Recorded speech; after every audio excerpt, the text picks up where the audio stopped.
Welcome to our Wheel and Anchor webinar for our upcoming trip around Morocco, a land of vibrant medinas, ancient kasbahs, and golden desert landscapes. This program is a 14-night exploration that brings together some of the best of Morocco's imperial cities, dramatic mountain passes, and the timeless beauty of the Sahara Desert. Over the next 30 minutes or so, I'll guide you through the full itinerary, day by day, highlighting all the cultural experiences, scenic drives, and immersive moments that we've built into this journey. This trip is designed to offer a deep and meaningful look at Morocco's many layers. You'll visit places like Fez and Marrakesh, stay in traditional riads, and spend some nights under the stars in the desert for an unforgettable experience. There's space to connect with the culture, time to relax, and plenty of opportunity to follow your own curiosity. If you're a regular at our webinars, feel free to use the markers below to skip ahead to the itinerary and map.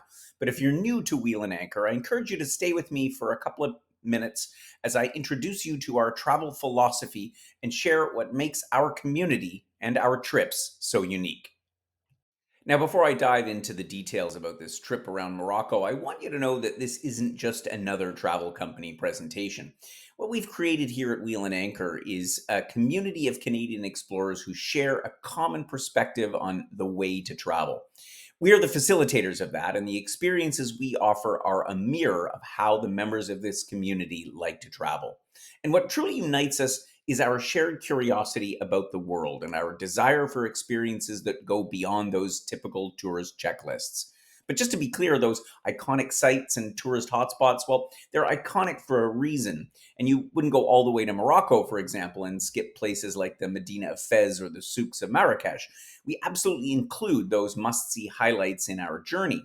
But where our community truly thrives is in those magical moments between the tourist hotspots, discovering that hidden cafe or the stunning viewpoint that most visitors never find.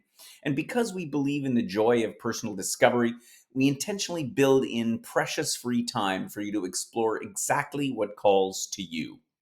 What I've discovered in over 35 years of organizing trips for Canadians to just about all parts of the globe, what transforms a good trip into an unforgettable experience is the people you share it with.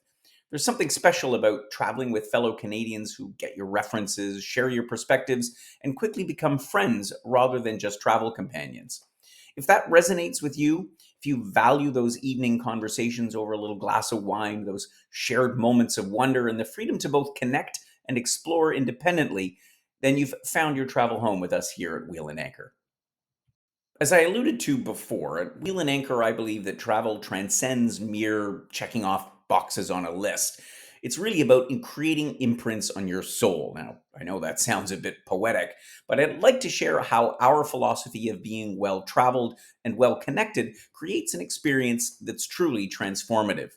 When we talk about being well traveled, we're describing what I call kind of the curious wanderer's perspective, that remarkable ability to discover fascination, whether you're gazing at ancient sites like Stonehenge or Angkor Wat, or simply sharing a meal with locals in a small Italian village. It's about allowing yourself to be immersed in the unfamiliar, letting it reshape how you see the world.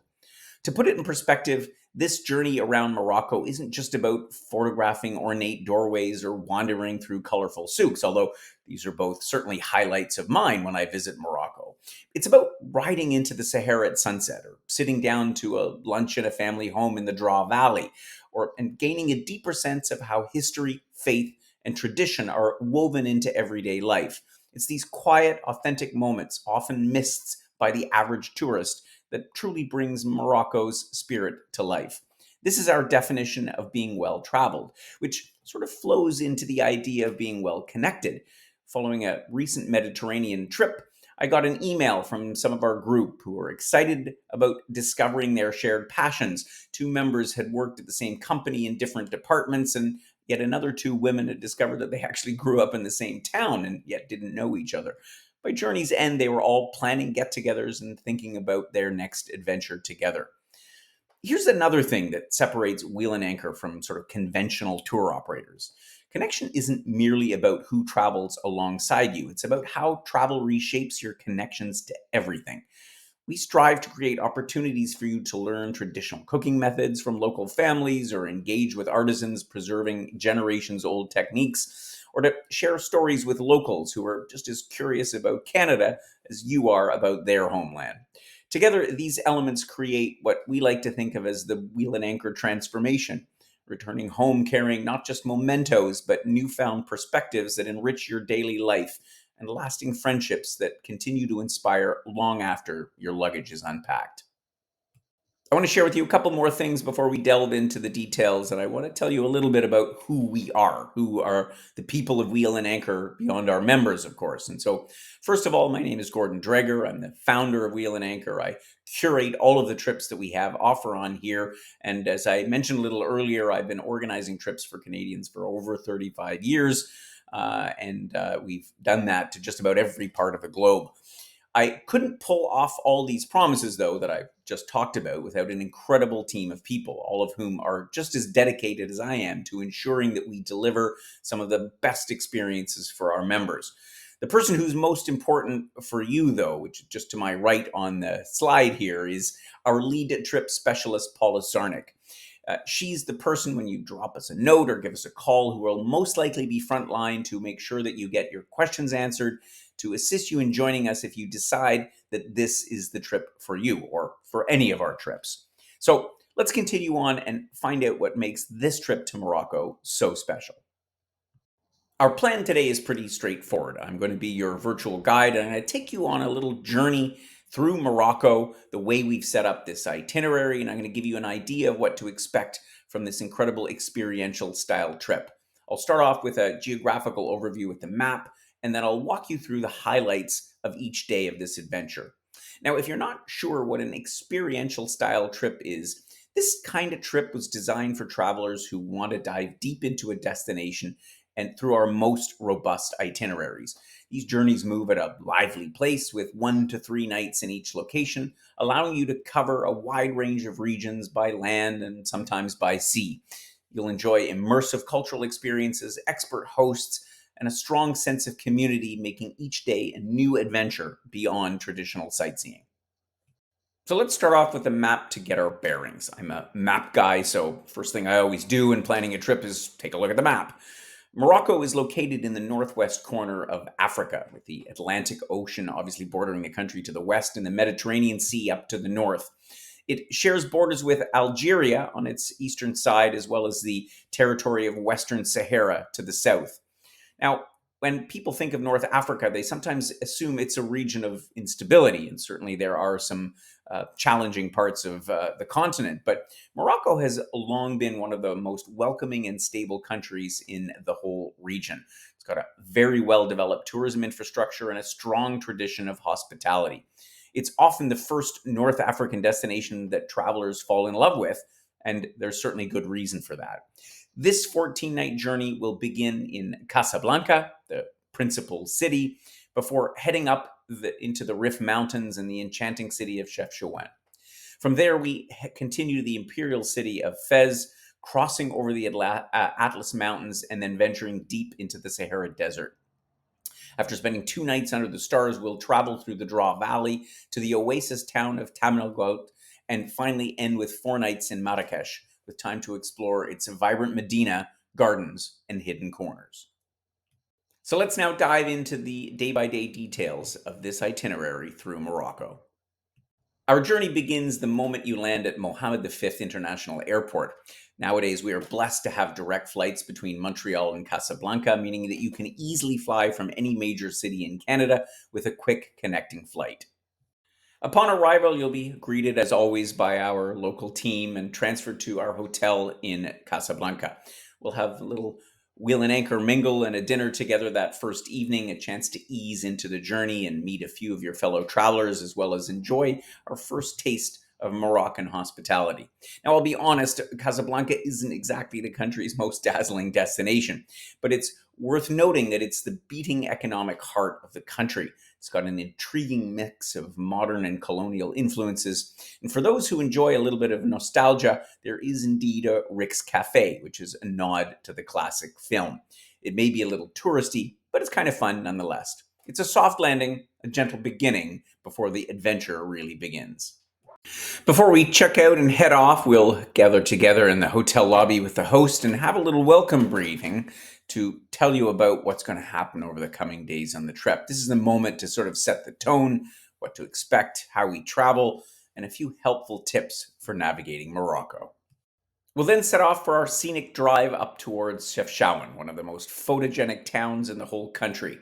Along the way, we'll stop in at Rabat, which is Morocco's understated capital, and we'll have a chance to stroll around the Kasbah of the Udayas. It's a fortified quarter perched high above the Atlantic. We'll also have a chance to visit the Hassan Tower and the Mausoleum of Mohammed V, two architectural landmarks that speak to Morocco's royal heritage. We'll have a chance to stop for lunch en route, either in Rabat or in the coastal town of Larache, depending on our timing. We have a few different spots that we like to stop in for lunch, and then we will continue up into the mountains. By the late afternoon, we'll arrive in Chefchaouen, and it's tucked high up in the Rif Mountains, and it's famous for its powder blue walls and peaceful energy. After breakfast, we'll head out on foot, first to explore the Medina, and we'll quickly find out that there is much more to this place than just the pretty walls. The blue buildings are certainly stunning, but the real charm lies in the atmosphere, the narrow alleyways, curious cats, and the slow rhythm that's rare to find elsewhere in the country. We'll make our way to Place Outa El Hammam, the main square, and from there we'll enter into the old Kasbah, where we'll find a small but fascinating ethnographic museum. This museum offers a glimpse into the region's Berber heritage with displays of clothing, tools, and archival photos. Now, I've used the term Kasbah a couple of times now, and so if you're not familiar with it, a Kasbah is a traditional Moroccan fortress or citadel, typically built out of clay and stone with high walls and towers. Historically, Kasbahs served as both defensive strongholds as well as residences for local leaders. And visiting a Kasbah, we'll still see several along the way, is a chance to step into Morocco's rich history, offering a glimpse of its unique architecture and the communities that once thrived within the walls. The rest of the day will be yours to wander around. You might want to climb up to a rooftop cafe and watch the light as it shifts across town. Or perhaps you'll return to one of those little shops that we spotted along the way. Regardless of how you spend it, Chef Shawan invites you to just slow down and take it all in. That evening, we'll come together for our official welcome dinner. Now that the jet lag has eased off a bit and our adventure is truly underway, we can fully enjoy a night of great food, drink, and lively conversation. We'll say goodbye in the morning and head on from Chefchaouen and begin our journey east towards Fez, which is one of Morocco's most historically rich and atmospheric cities. Along the way, we'll stop in at the archaeological site of Volubilis, which is the place where Morocco's Roman past comes alive. We'll walk through a city that once buzzed with markets, temples, and bathhouses. The mosaics still shimmer in the foundations of villas, and stone arches frame views over olive groves and the low hills surrounding. It's an incredible glimpse into the Roman Empire's reach into North Africa, and a quiet, evocative place to stroll through history. From Volubilis, we'll continue to the Walida farm, a rural property that produces fruit and vegetables using traditional farming methods. We'll have a fresh, locally sourced lunch on the grounds of a home that dates back to the early 1900s. It's a simple but memorable moment of Moroccan hospitality. We'll then carry on to Fez itself, where we'll settle in for a 3-night stay. This is one of the great centers of the Islamic world, and tomorrow we'll dive right in. We'll begin our exploration today on foot, heading out with a local guide to begin our discovery of Fez El Bali, the city's ancient walled medina, which is also a UNESCO World Heritage Site. We'll begin at the grand royal palace gates, where the intricate brass doors and zalige tilework give just a hint of what's to come. From there, we make our way through the Jewish quarter, the Mellah, with its distinct architecture and layered history. The balconies here are a nod to Sephardic traditions brought by Jewish families who settled here after their expulsion from Spain back in the 15th century. We then plunge into the Medina itself. It's a maze of over 9,000 alleyways. It's a heady, kind of beautiful experience. Narrow lanes filled with merchants, donkeys transporting goods, and the smell of spices, leather, and fresh bread in the air. We'll stop at a historic madrasa, see a demonstration of traditional weaving, and then visit the Shuara tannery, where leather has been cured in open air stone vats for centuries. The view from above is truly remarkable, equal parts fascinating and yet surreal. To wrap up our morning, we'll head over to Borj Sud, a 16th century fort perched on the hillside above the city. From here, we'll get a panoramic view of the whole Medina, the modern city, and the hills beyond. It's a great way to make sense of where you've just walked. The afternoon, again, will be free to relax and explore a little further. We'll have a gathered group dinner this evening at a local restaurant. Today will be a slower paced day, and the whole morning will be free for you to enjoy Fez at your own rhythm, which will be really important as you'll discover all kinds of interesting aspects of the city under your own steam. In the latter part of the afternoon, we'll regroup and head out to learn about one of Morocco's finest artistic traditions, ceramics. We'll see firsthand how artisans continue to craft intricate zellige tiles, tagine pots, and other handmade wares using centuries old techniques.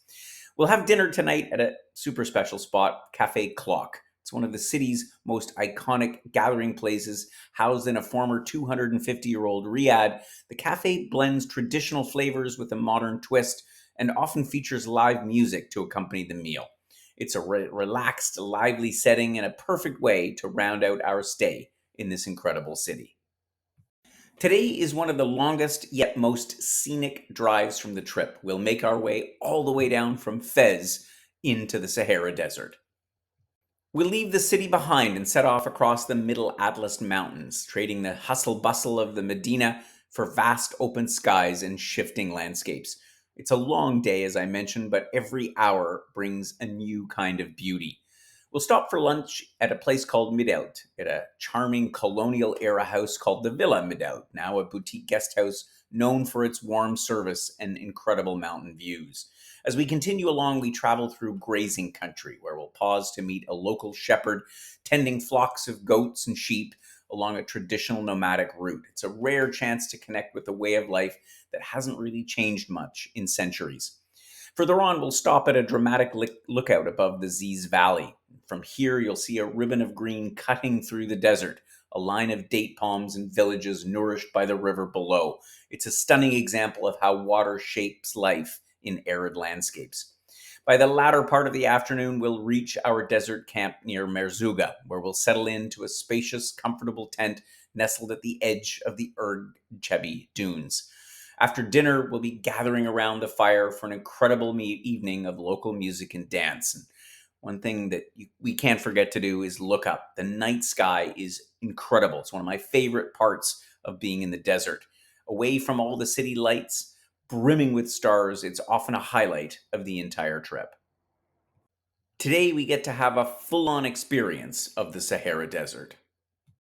After a leisurely breakfast at our luxurious camp, we'll hop onto a set of 4x4s and head deeper into the dunes of Erg Chebi, the sweeping golden sand hills that stretch out all the way to the Algerian border. The dunes seem to shift and ripple with the light, and it's here where silence becomes almost tangible. We'll stop in at Cafe Nora, where we'll join a hands on Berber cooking class, learning to prepare stuffed flatbread the traditional way, baked over hot coals in the open air. Lunch will be the delicious reward of all of our efforts, enjoyed in the shade with the dunes all around us.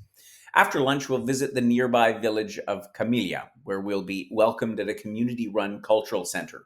And here we'll hear a performance of Nawa music, a hypnotic blend of rhythm and chant carried by descendants of West African communities who settled here long ago. It's a powerful and joyful tradition which is full of soul.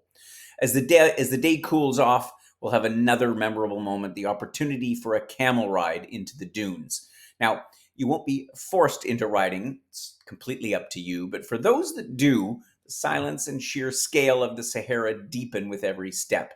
It's an experience of stillness and space that's simply hard to describe. After sunset, we'll return by camel to our vehicles and then drive back to the camp. Dinner awaits us, followed by more music around the fire. If you missed it last night, you'll certainly want to take another look up at that incredible night sky.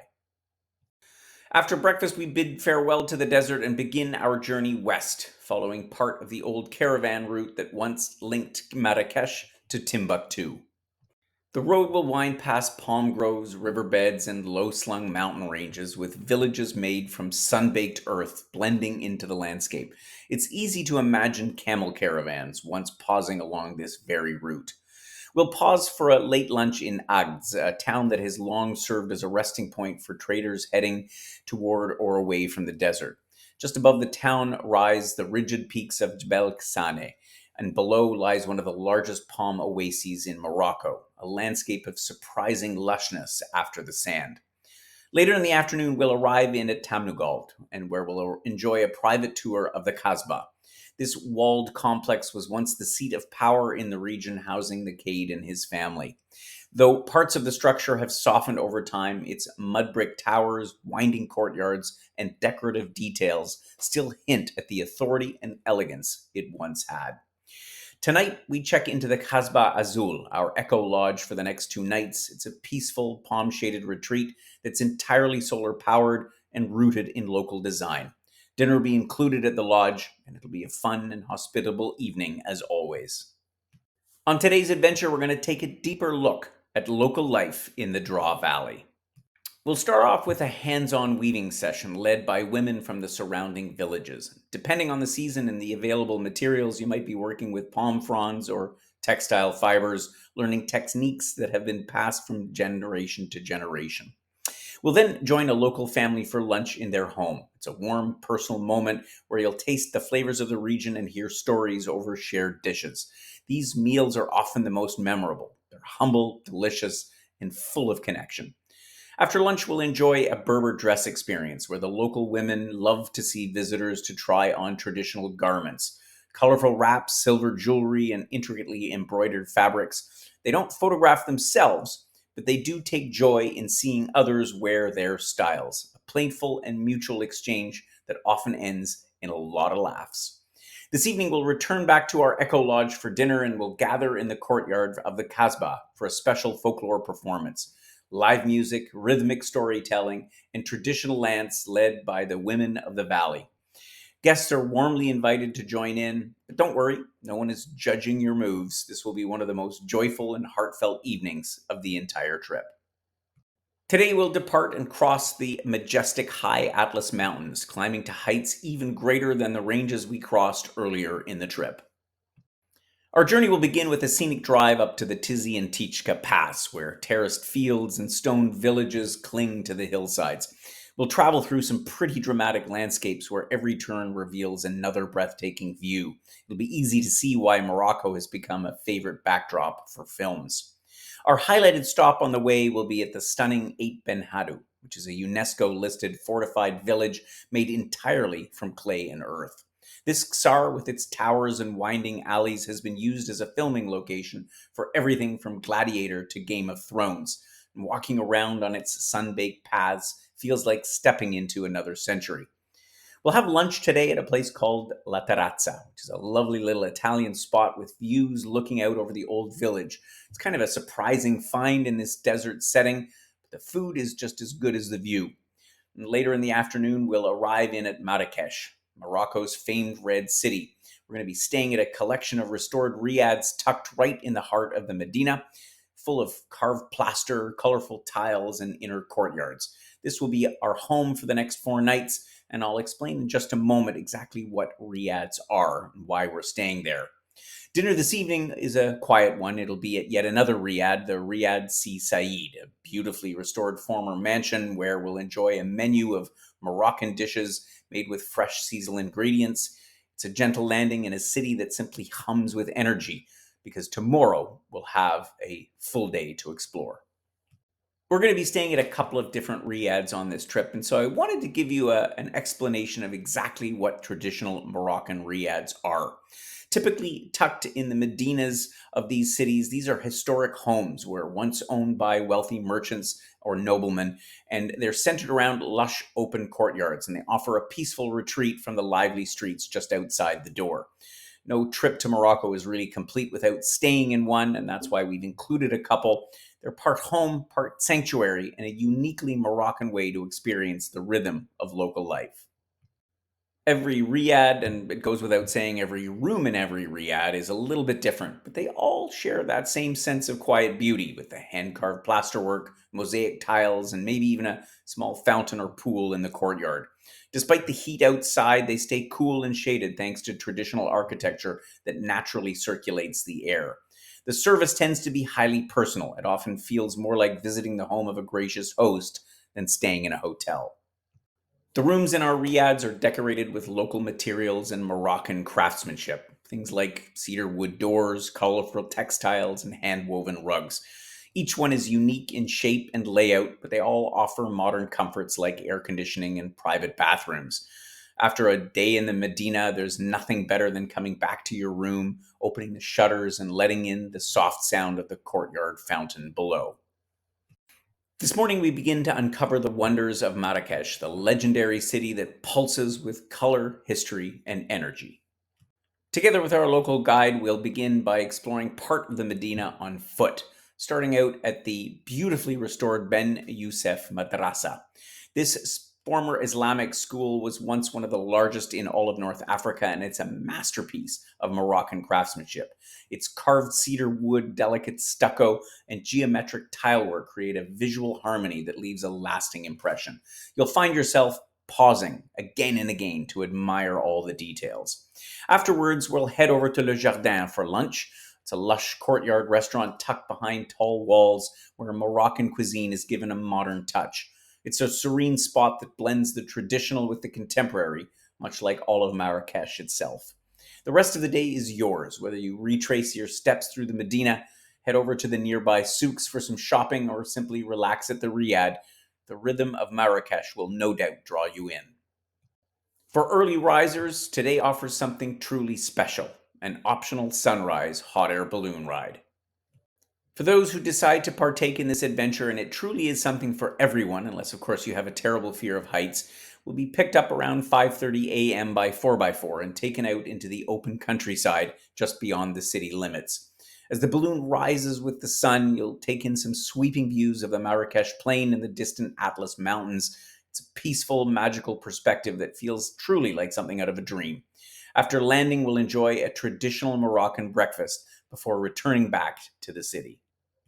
Later on in the morning, we'll regroup for a half day excursion to one of Marrakesh's most iconic places, the Majorelle Garden.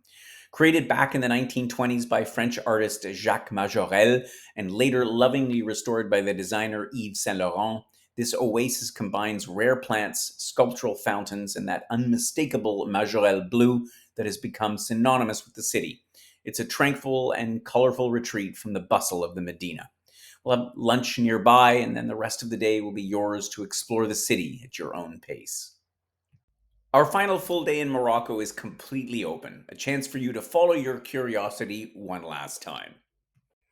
You might choose to visit the Maison de la Photographie, a small but fascinating museum of black and white photography from the late 1800s to the mid 1950s. The images capture mountain villages, souks, and everyday life before the arrival of tourism. A quiet and evocative glimpse into the past. Don't miss the rooftop cafe, which offers a peaceful view over the Medina. Or you might want to wander into the cyber-parked Arce Moulay Abdeslam, an 18th century garden reimagined with shady paths and citrus trees. It's a favorite spot among locals for a midday pause. If you're in the mood for shopping, apart from the souks, of course, there's the Rue Majorelle district, which offers boutiques focused on local design, textiles, ceramics, clothing, all made in Morocco with an eye for craftsmanship and detail. Tonight, we'll have our farewell dinner, final chance to reflect, share stories, and toast to the memories we've made. If the mood strikes after dinner, we might continue with a drink at the elegant Royal Mansour Hotel or enjoy a nightcap at the rooftop bar of El Fen, where views stretch out over the Medina rooftops. We might also just follow the scent of mint tea to one of the cafes that stay open late, tucked down alleys where the city hums on. And just like that, our Moroccan journey will come to an end. After breakfast at the Riad, we'll say our goodbyes and have our private transfer to the airport for our flight home, or perhaps to an onward destination. Regardless, I'm sure that the memory of Morocco will remain firmly etched within you as it has for me. It's one of those countries that I say I would always be happy to go back to. There's so much to take in that it's hard to grasp it all in just one trip. If what I've shared about this trip to Morocco is appealing, and if you'd like to get some more details, we certainly have plenty available. The best way to get all the information that you need about this trip is to start at our website. You'll find the link in the description below this video on YouTube, which will take you directly to the webpage about our next upcoming trips. There, you'll find a summary of the trip, including the prices, but more importantly, you'll get a link to our detailed trip itinerary, which has all of the details, everything I've talked about today, all the pricing, terms and conditions, deposits, everything you need to know. But of course, as with any trip, you may very well have questions. Is it right for me? Or some other logistical aspects that we might not have covered in the information that we provided. And so the best way to resolve all that is to drop us an email or give us a call. Paula and her colleagues will be more than happy to assist you with any questions to ensure that you have everything you need to know to make an informed decision. Thank you so much for joining me on this virtual trip around Morocco. I hope it's given you a bit of a glimpse on what you can expect. Our trips are designed to give you more than just a typical tour. They're really about experiencing a destination. So if you enjoy following our webinars and finding out about new trips, you might want to consider subscribing to our YouTube channel, and you do that by clicking on, of course, the subscribe button just below this video. That way, every time a new trip is posted here, be notified accordingly. Otherwise, thank you so much for taking the time to explore this part of the world with me. And if you're not already on our newsletter list, I invite you to join our community, and we send out a weekly newsletter which tells you stories about the world of travel and what's going on here at Wheel and Anchor. I hope to see you on one of our trips or at one of our social events. We'd love to help you get started on this incredible adventure. Happy travels.